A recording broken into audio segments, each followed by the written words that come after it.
What a game we have seen. So this is Dennis Onyango, backup goalkeeper for Mamelodi Sundowns, explaining to Williams, the goalkeeper who started, how they should have defended and really avoided conceding a very last-minute goal in the game. But in the Champions League final, it was 1-1 between Pyramids FC and Mamelodi Sundowns, the first leg of the final. So here, I'm going to give you a full breakdown of what really happened, how Pyramids really got a goal, how Sundowns got a goal. Full breakdown. Just keep watching this video.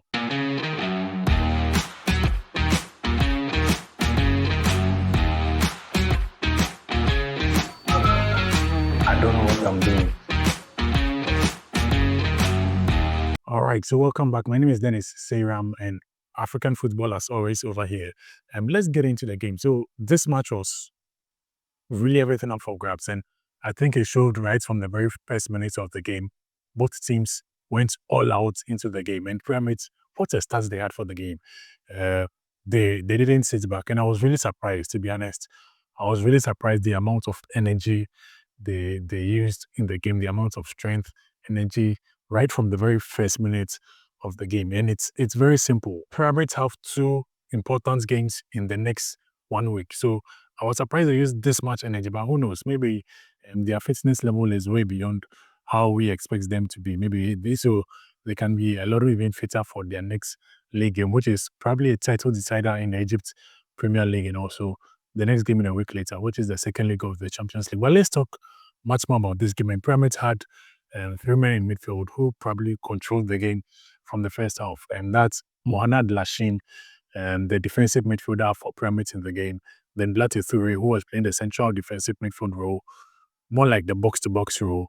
Then Walid El Khati, who played a bit more up front, more like the central midfield role for Pyramids. So for Sundowns, they started this game with a lot of attackers. I think 4 attackers and 2 midfielders. So even though they had a lot of players up forward whilst attacking, the process of trying to build up, taking the ball from defense to midfield, then to those attackers, couldn't be facilitated, because when they're moving from defense to midfield, the ball gets cut over there, because Pyramid had a very good day in midfield. They had a lot of players who had their day in defensive midfield. So Mohanad, Blatiture, El Khati, they were just cutting those supplies, was not getting to the final third of Sundowns. And a lot of those cuts was going straight to one man, Ibrahim Adel, who had been one of the most creative forces in the Pyramids team. But for Ibrahim Adel himself, well, there was one thing I was really waiting to see, and I think a lot of other people were also waiting to see in this game how he plays against Kuliso Mudau. Adel had established himself as one of the best attackers on the continent. The kind that a lot of players, a lot of teams used 2 defenders to play against him. And Kuliso Mudau had also built a reputation for himself as being one of the toughest right backs on the continent. The kind of player who you cannot beat him when it comes to 1v1. He always wins the duel. So we really wanted to see what will happen in this game. And by the third minute, we saw the first clash between the two sides. Ibrahim Adel going up against Kuliso Mudau, and it was Mudau who came on top on the 3rd minute. On the 6th minute, we had another clash again, Adel and then Mudau, and this time Mudau won a foul of Adel. On the 9th minute, again they faced off a chance for that is Pyramids, and it was Mudau who stepped in to win the ball up Adel. He didn't only win the ball on that occasion, he also went and pushed forward up front to create a chance for his team, which led to the first shot on targets for Sundowns. Their battles even went into the second half with, in the middle of the second half, Mudau winning possession of Adel on this occasion over here. And even late in the game, he even shrugged Adel off possession of the ball. And at this point, his teammates really had to even celebrate him, because Adel is one of the best attackers on the continent, and he had been completely neutralized by Kuliso Mudau.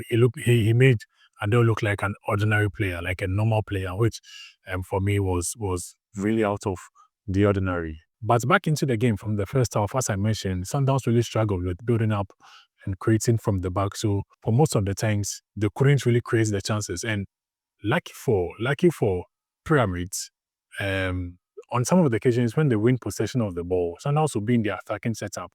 And in the attacking setup, Mudau is way up front, mostly around the middle line, the midfield line, the center line. So when they win possession in that area, they get to play through Ibrahim Adel, and there will be no Modal to defend against him. So on those occasions like this one over here, he was able to create a chance for Fiston Mayele, which led to a shot not hitting the target. There was another moment like this one too, where Adel got a shot on target because Modal was way behind him.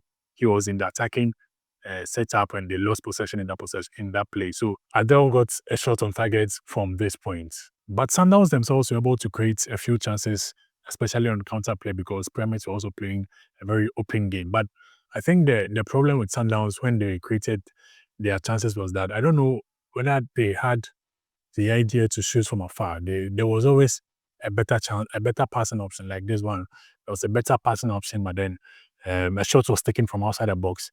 Another point is this one too, a better option to lay a pass to, but that pass didn't go through. So it feels like that was the difference between Sundowns and then getting a good chance. When they had the opportunity to create something, they took the shots from way afar instead of laying off maybe one final pass to create a better opportunity. But just before the end of the first half, Sundowns made a change which sort of brought a lot more stability in the game. Tashik Matthews, who had some good moments in the game, was taken out because they needed stability in the middle.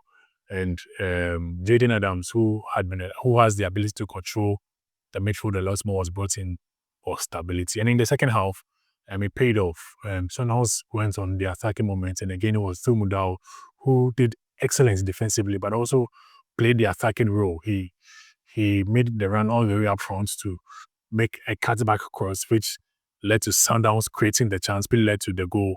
Excellent play from that is Lucas Ribeiro Costa for that goal.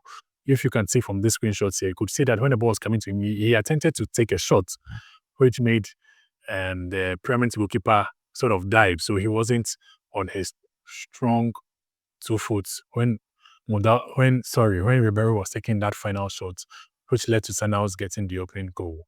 And after the goal for Sundowns, as expected, this was a very high tensed pressure game.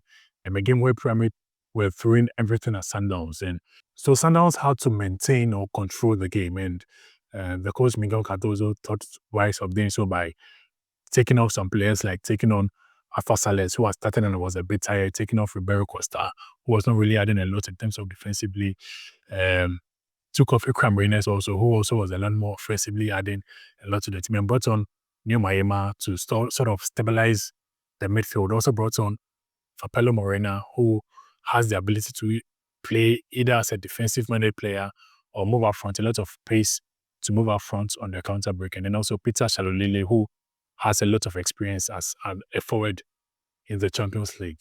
And Sundowns did well in containing Pyramids in this moment. Even Muda, as I mentioned earlier on, had some moments where he stepped up to defend very well against Pyramids. But Pyramids also had to react to the changes by bringing on some players to add more intensity in the game. And that included Karim Hafiz, who had been starting the previous games when Ibrahim Adel was out injured. He also brought on Marwan, who was the striker, played the last few games for Pyramids, and also brought on Ramadan Sobi, who was an impact sub in the semi-final when he came into the game. And these substitutions changed the bit of the game because suddenly Pyramids could throw a lot more men up front. They had nothing to lose. They could throw a lot more men up front. But not only that, they could add a lot of intensity in the game. And that translated to the goal because from the goal they scored, Mohamed Lashin, who is the defensive midfielder, made a run all the way deep into the half of Sundowns. A defensive midfielder playing more like either a left back or a left winger. Now was him over there and created a space for himself to sort of make the cross into the box. And the cross he made was so dangerous that it was between the goalkeeper and the defenders, and then swing down between the two of them. So this is the kind of crosses which is always difficult to sort of defend against, because if you try to play it and you get a bad touch, it's an own goal. If you don't get a good touch and you miss it too, it is going to the far post because it is between the goalkeeper and the defenders, and the ball traveled all the way to the far post, and it was Walid Okati, who himself had a very good day in midfield, who made a run all the way from deep midfield to come and score with literally the last kick of the game, almost the last kick of the game. So in the end, Sundowns had worked so hard, very, very so hard, but then they considered a goal in the very last, late on in the game. And you could see, and from what I showed you over here, Dennis Onyango, the backup goalkeeper, explaining as to how they could have done things to avoid conceding that last-minute goal. It possibly could be a big blow to Sundowns because Pyramids now have an away goal They also have a draw. And don't forget, Pyramids have not lost a game at home. They've won all their games they played at home in the Champions League this season. So it's going to be it's going to be a difficult second leg for Sundowns, especially right from the psychological point of view, knowing that they had a game in hand, could have won the game.